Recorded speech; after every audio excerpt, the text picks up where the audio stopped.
విశాఖ ఉక్కు పేలుడు ఘటనలో ప్రాథమిక నివేదికలో సంచలన విషయాలు వెలుగులోకి వచ్చాయి. ఆర్గాన్ గ్యాస్ వల్లే విశాఖ స్టీల్ ప్లాంట్ లో ప్రమాదం జరిగినట్టు ప్రాథమిక నివేదికలో తెలిసింది. ఫైర్ బబుల్ ఏర్పడి విస్ఫోటనం చెందడంతో ఈ ప్రమాదం జరిగినట్టు RINL తన నివేదికలో పేర్కొంది. నాసిరకం వినియోగాల వల్లే ఇలాంటి ప్రమాదాలు జరుగుతాయని పేర్కొంది. అయితే పొదుపు చర్యల్లో భాగంగానే సబ్ స్టాండర్డ్ రా మెటీరియల్ వాడుతున్నారని అటు కార్మిక సంఘాల నాయకులు తీవ్ర ఆగ్రహం వ్యక్తం చేస్తున్నారు. ప్రస్తుతానికి ప్రాథమిక నివేదిక అందగా ఈ ఘటనలో త్రిసభ్య కమిటీ విచారణ కొనసాగుతోంది. ఈ త్రిసభ్య కమిటీ విచారణ అనంతరం 15 రోజుల్లో కేంద్రానికి నివేదిక చేరబోతుంది. ఇక ఫైనల్ నివేదిక వచ్చిన తర్వాత అసలు ప్రమాదం జరగడానికి గల కారణం ఏంటన్నది తెలియబోతుంది.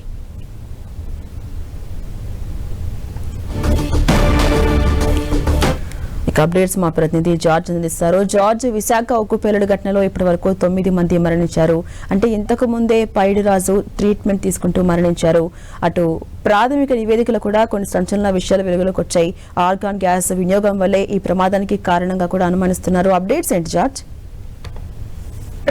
స్టీల్ ప్లాంట్ ప్రమాదానికి సంబంధించి 8 మంది మృతి చెందారు. 6 తీవ్రంగా గాయపడిన నేపథ్యంలో 2 పరిస్థితి అత్యంత విషమంగా ఉందని నిన్నటి నుంచి వైద్యులు చెప్తూ ఉన్నారు. తాజాగా చికిత్స పొందుతున్న అంటే అత్యంత విషమంగా ఉన్న 2లో ఒకరు మృతి చెందడం జరిగింది.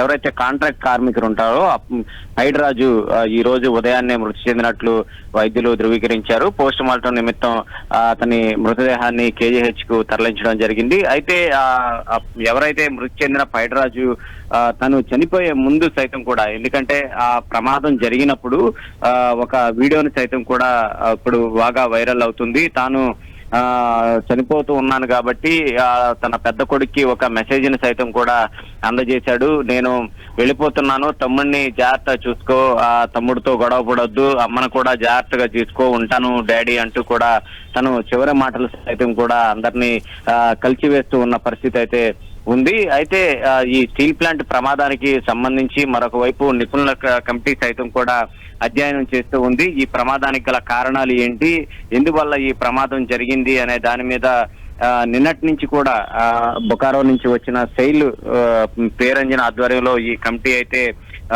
ఎంక్వైరీ అనేది చేస్తూ ఉంది. దీనికి ప్రమాదానికి గల ప్రధాన కారణాలను సైతం కూడా అన్వేషిస్తూ ఉంది. అయితే ప్రాథమిక నివేదిక ప్రకారం ఈ ప్రమాదానికి గల కారణాలను సైతం కూడా ప్రాథమిక నివేదికను సైతం కూడా వాళ్ళు చేశారు. ఆ ప్రమాదానికి కారణం అసైన్డ్ గ్యాస్ ఏదైతే ఉందో ఆ గ్యాస్ కారణంగానే ఈ ప్రమాదం అనేది చోటు చేసుకుందని వారు ప్రాథమికంగా అయితే నిర్ధారించారు. అయితే 15 రోజుల్లో అంటే పూర్తిగా అంటే ఈ ప్రమాదానికి గల కారణం ఏమై ఉంటుంది అనే దాని మీద వాళ్ళు పూర్తిగా లోతైన అధ్యయనం చేసిన తరువాత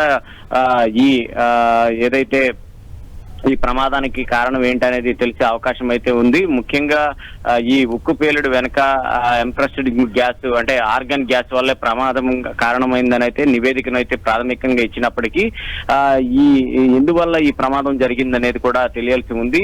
ఈ ప్రమాదంలో ఈ ఫైర్ బబుల్ ఏర్పడి విస్ఫోటనం సంభవించినట్లు ప్రాథమికంగా గుర్తించారు. అంతేకాకుండా ఈ నాసిరక రసాయనాల వినియోగంతోనూ ముప్పు ఉందనేది ఏదైతే కార్మిక సంఘాలు గతంలోనే ఒక లేఖలో రాసినట్లు సంచలన లేఖ కూడా బయటపడింది. ఎందుకంటే ఈ పొదుపు చర్యల్లో భాగంగా సబ్ స్టాండర్డ్ రా మెటీరియల్ వాడుతున్నారని కార్మిక సంఘాలు ఆగ్రహం వ్యక్తం చేస్తూ ఉన్నాయి. ఈ వ్యవహారంలో కీలకంగా ఈ త్రిసభ్య కమిటీ విచారణ అనేది మారింది. 3 రోజులు కీలకంగా దీనికి సంబంధించి, ఎందుకంటే అక్కడ ఉన్న లోపల ఏం జరుగుతుందనే దాని మీద కూడా 3 రోజుల పాటు విస్తృతంగా అధ్యయనం చేయనున్నారు. 17 రోజుల్లో ఈ నివేదికను అయితే కేంద్రానికి అందజేయనున్నారు. నివేదిక వచ్చిన తర్వాత అయితే చర్యలు అయితే ఉండే అవకాశం అయితే కనిపిస్తూ ఉంది. ముఖ్యంగా కార్మిక సంఘ నేతలు గత ఎప్పటి నుంచో కూడా ఈ భద్రత పరమైన లోపాలు ఉన్నాయి, మెయింటెనెన్స్ లోపాలు ఉన్నాయంటూ కూడా ఇటు కార్మిక సంఘాలతో పాటు మిగిలిన యూనియన్ నాయకులు ఎవరైతే ఉన్నారో వాళ్ళందరూ కూడా మే 25నే ఒక లేఖనైతే సమర్పించారు. ఆ లేఖలో సైతం కూడా ఈ సేఫ్టీ ఆడిట్ సరిగా జరగడం లేదు, అంతేకాకుండా భద్రత పరమైన లోపాలు ఉన్నాయంటూ కూడా వాళ్ళు ఒక లేఖను సైతం కూడా అందజేశారు. ప్రస్తుతం ఆ లేఖ సైతం కూడా ప్రస్తుతం వైరల్ అవుతూ ఉంది. కానీ ఎప్పటికప్పుడు ఇంత పెద్ద ప్రమాదం జరుగుతూ ఉన్నప్పటికీ కూడా ఇప్పుడు వరకు చాలా వరకు ప్రమాదాలు జరుగుతున్నప్పటికీ కూడా నిమ్మకి నీరెత్తినట్లు వ్యవహరించి కేవలం ఉత్పత్తి మీద దృష్టి పెట్టడం వల్ల ఈ ప్రమాదం చోటు చేసుకుందంటూ కార్మిక సంఘాలు అయితే ఆగ్రహం వ్యక్తం చేస్తూ ఉన్నాయి. Right, thank you George.